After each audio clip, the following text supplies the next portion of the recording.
Hi, would you like to state your name for us, please? My name is Mike Freed. All right. Is there anything you'd like to say before we start? No, not really. I'm good. Just Okay. What does recovery mean to you, sir? well, for me, recovery is the return of hope. I think to not be in recovery is kind of a hopeless state, and whatever brings back that hope, that there's a future and a plan and a purpose, and that there's the chance for a better life. That's when you begin recovery, when that hope returns. Alrighty. Could you briefly describe your life before recovery? Well, my life before recovery is kind of a hodgepodge. I'm diagnosed as being bipolar, and I think the bipolar really kicked in like about my second semester of my junior year in high school. But nobody really knew what it was. I had periods where I look back now and I can say I was depressed or angry or maybe running on a little bit higher energy than I should have. But I think I realized something wasn't quite right, and probably my parents and some of those around me realized that. But nothing really transpired, and I kind of survived through the rest of high school and on into college. It was a struggle. Life was a struggle, and I made it through high school and college, and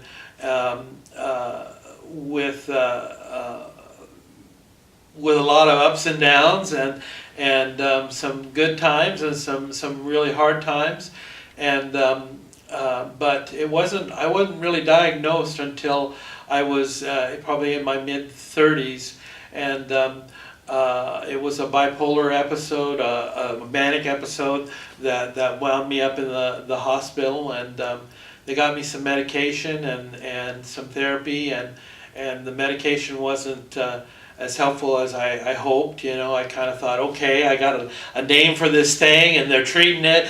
All my problems are going to be solved, and it didn't really work. And I the first therapist I had, he was, I think, had as many or more problems than I did, and he wasn't very helpful. And so I kind of went away from therapy for a while, and came back to it a little bit later, and had a guy who we had a lot of good conversations, but it didn't really help move me along, and so I worked for a number of years, for about 20 some years, as a director of Christian education in a church, and had some successes and some failures. And then I left there for a variety of reasons. Some of it was because of my bipolar condition, and then I just about my mid-40s, I just kind of went into a nosedive, and I had days when I would just lay around in bed and not get up, where I was there was no hope, and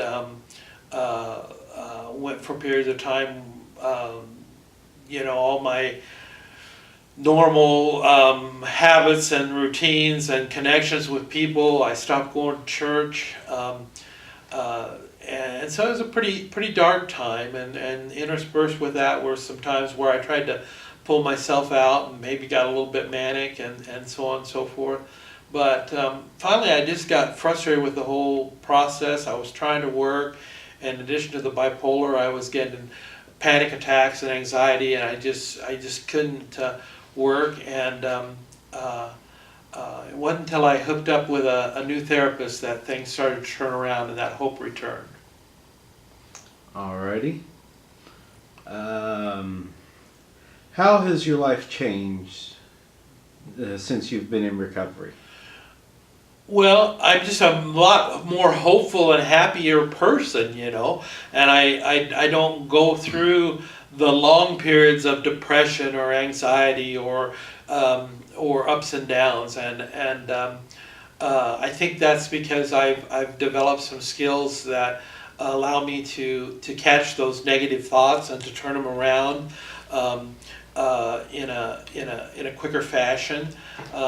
You know, I've one of the keys for me was, like I said, connecting with this new therapist, and she, one of the first things she said was, you have some pretty negative thought patterns, and I was kind of like, well, no, I don't, and she says, well, you need to start looking at your thoughts and catching those negative thoughts and those patterns, and especially the things where, it's kind of all or none thinking, and the catastrophic kinds of things. And so I kind of left the office thinking, I don't know whether this therapist is worth her salt or not, but I over the course of the next week or so before I saw her again, I began to watch my thoughts, and there were negative thoughts, and there were patterns where I would get think, oh, this is going to be terrible, and it's going to be awful, or that kind of thing, and they just escalated. And so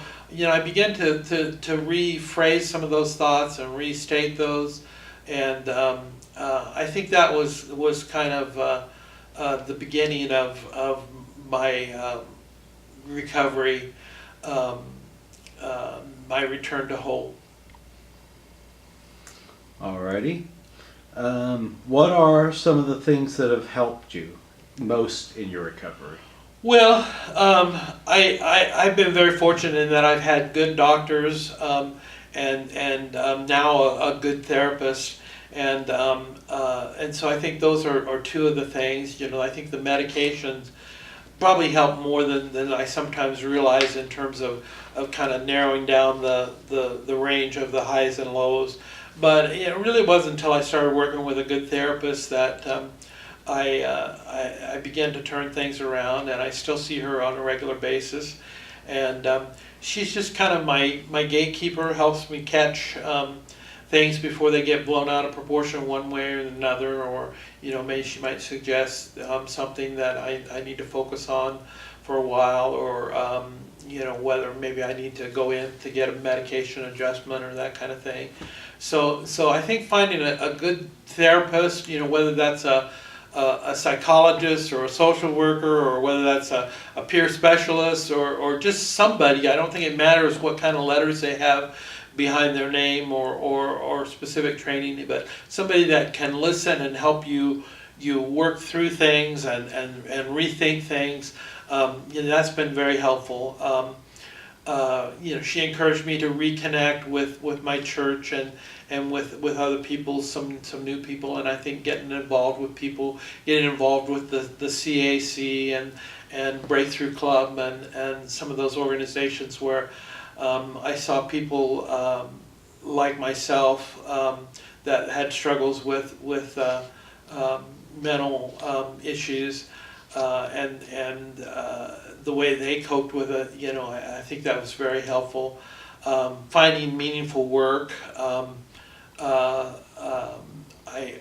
just work very part-time now, but I enjoy what I'm doing, and that was helpful. I think when I went to Breakthrough Club, I was at a point where I didn't feel like I had any skills or anything, and then I discovered not only did I have skills that some of the members, the consumers, didn't have, but I had skills that some of the staff didn't have, and I was able to help not only members but also staff with different things, and so that added some value back, and then that just kind of continued with my work with the CAC on the website and that kind of thing. So I would say people probably in general have helped most with my recovery, whether that's a therapist or whether that's peers or whatever, but just people that are there to support you and encourage you.